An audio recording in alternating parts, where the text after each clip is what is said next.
On the marketing side, massive, massive shifts are underway. Hi, I'm Adam West, industry news editor for cardrates.com. Today I am here with Jason Steele, the founder of CardCon. Really excited to be speaking with you, Jason. Thanks for joining us. Great to be here.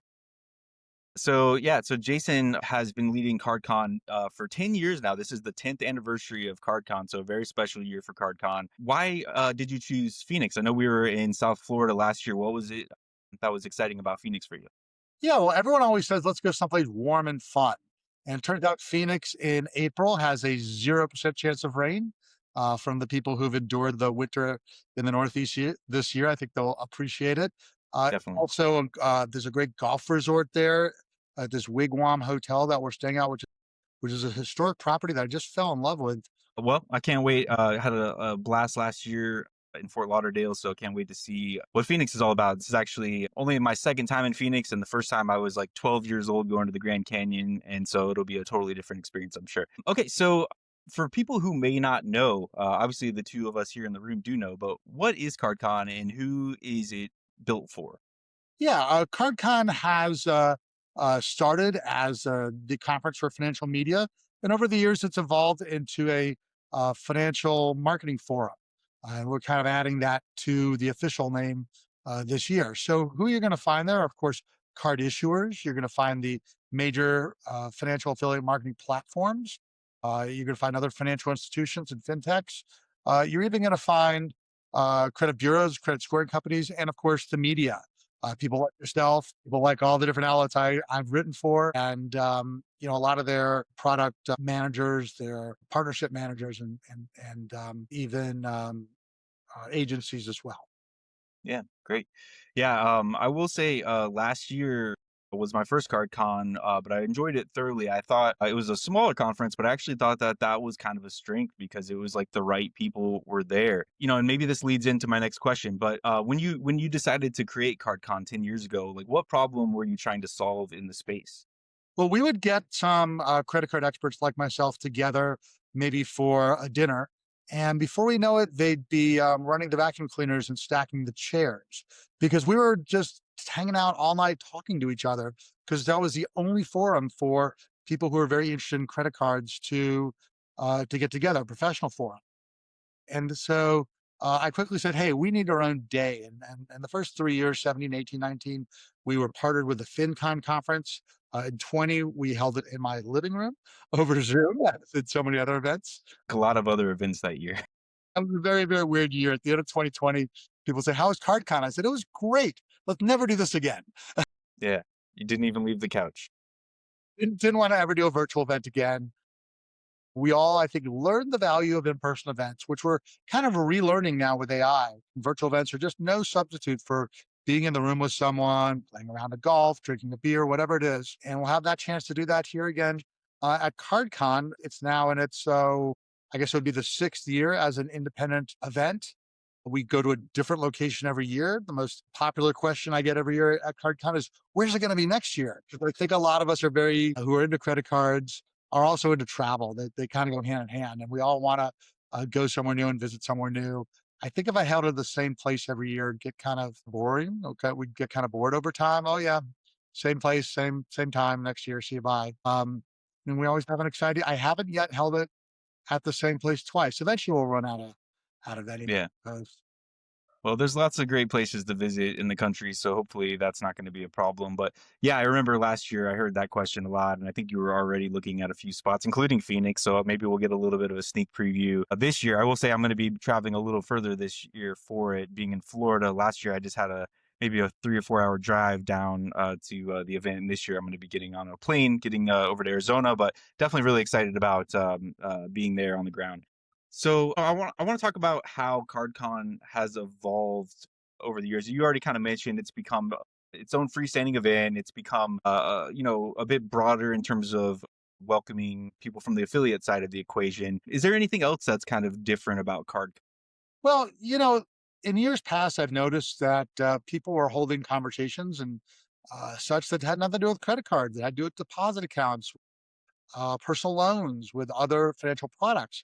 And why not? It's the same journalists, often the same affiliate marketing platforms, the same financial institutions are dealing with credit cards and other products. So I'm slowly trying to grow it to include other, let's call it adjacent financial verticals.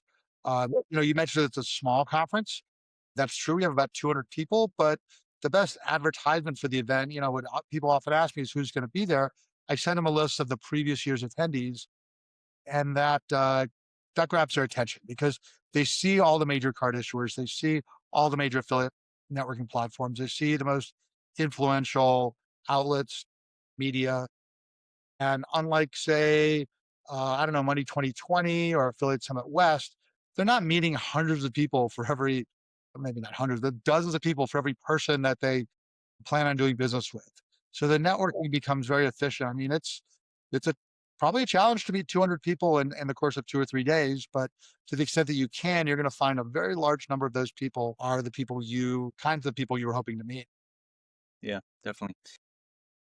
There's we're kind of in a period of change in I mean, honestly, in the world at large, but it's kind of affecting every space, but including financial services. I think the main driver of this is probably AI technology. But um, what kind of topics do you expect to be central to this year's CardCon? I assume AI will be a part of it, but are there some other things that are floating around the space that you think are going to be front and center? Yeah, AI is more than just a focus. It's a theme of almost every presentation we have. And it's not even something that I had to go out of my way to do. Everyone's proposing AI topics. Everyone wants to hear AI topics. It's just a foundation of, look, if we were having this conversation in 95 at a similar event, we'd say, so what is it with this internet thing? Are we going to be this year?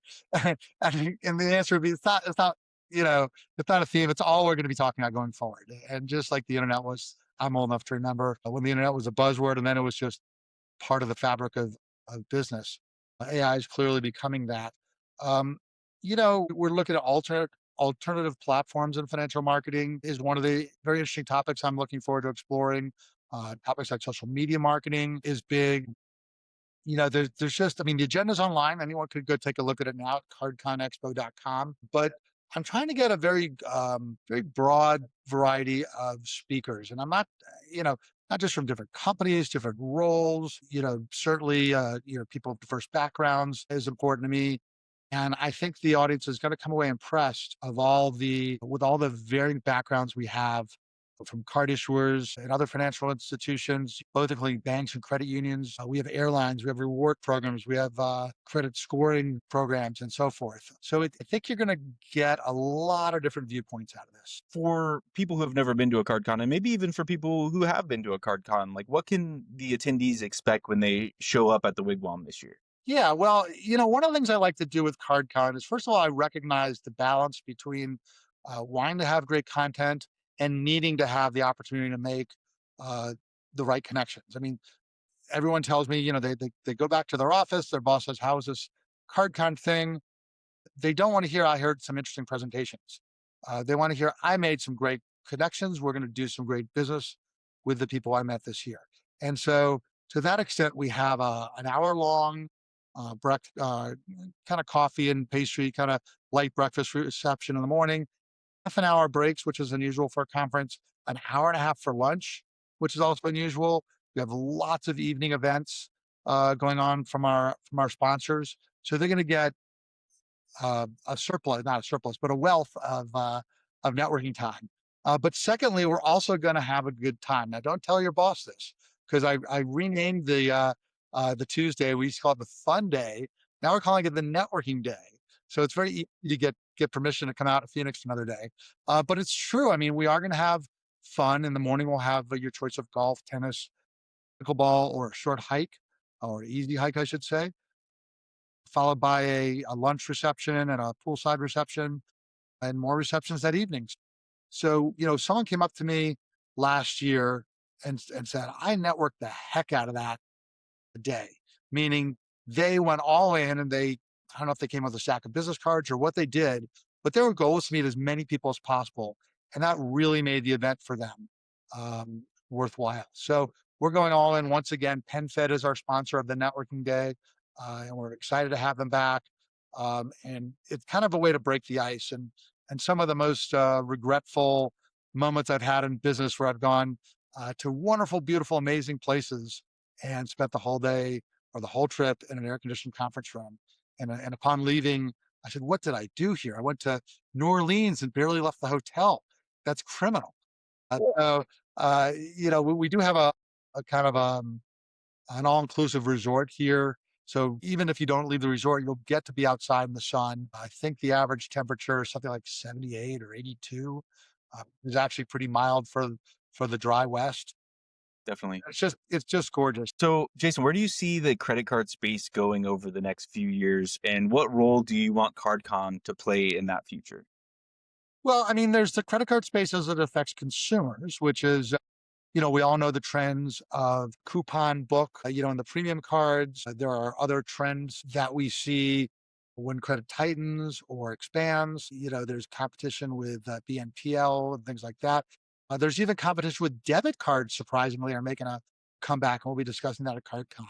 But on the industry side, the part that consumers don't really care too much about on the marketing side, massive, massive shifts are underway. So much so that we're doing our best to understand what's already happened with AI search, with the decline of SEO written content, with the rise of social media, with the rise of all these alternative platforms for getting financial information that we're just struggling to understand. Are people making decisions based on TikTok and Instagram? Are they making decisions based on their favorite influencers, their friends, families? Are they still reading websites? How are they choosing to get credit cards and other financial products, and how will they be doing so in the next year or two? Anyone who says they know what's going to happen in the next year or two is, I don't know, maybe a little arrogant, because what we've seen the last year is so unpredictable.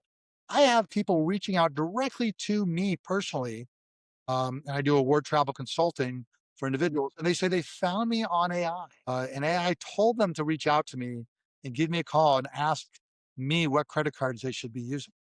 Interesting. And I've to be clear, maybe I should have, but I haven't really made any concerted effort to target AI for my award travel consulting service, and yet people are reaching out to me. So imagine what a major card issuer or financial outlet could do if if they found the ways to leverage AI to drive traffic to their, I should say, media, not just their website, but their social media, their video content, whatever it is, in order to generate conversions, which is how our world turns. Yeah, I can confirm we're seeing that on our side as well. I will say we've noticed a lot more traffic coming in, from like ChatGPT, for instance, and some of the other tools out there. So definitely seems like the strategies are changing, and that's a great reason to go to CardCon and try to catch up on all of the latest happenings. Jason, I have one more question for you, and then I'm going to open the floor, just give you a chance to kind of close it out if you want here. But what's the one thing that you hope every attendee of CardCon this year walks away with? Wow. Well, I think that the future looks bright for all of us. We're in one of the few industries that's very, very profitable, yet highly competitive at the same time. And we all treat each other like colleagues, not competitors. I mean, there's countless number of card issuers, large and small, in this country. There's countless number of media outlets. There's room enough for all of us. But we're all really fortunate to be part of this industry that continues to grow and prosper and has, I think, a really great people. I can be rather shy sometimes in a crowd, but when I'm at CardCon, I'm hosting the event, and I just really enjoy the time I get to spend with my colleagues. Definitely, and likewise, we enjoy it as well. You're kind of the glue guy for credit card media these days. Bringing us all together and giving us a chance to kind of chat and learn things from each other. And I'm definitely excited about that opportunity, as I am every year. But yeah, Jason, any last thoughts that you want to close on here? Well, if you haven't signed up for CardCon already, you can do so at cardconexpo.com. And if you have signed up for already, you want to make sure you are signed up for the fun day or the networking day events. Yeah, not fun. It's no fun. Remember? That's all your boss is concerned. Um, yeah, sign up for that because we do want to know if you're playing golf, tennis, pickleball, or taking a hike. We do want to know if you're joining us for lunch.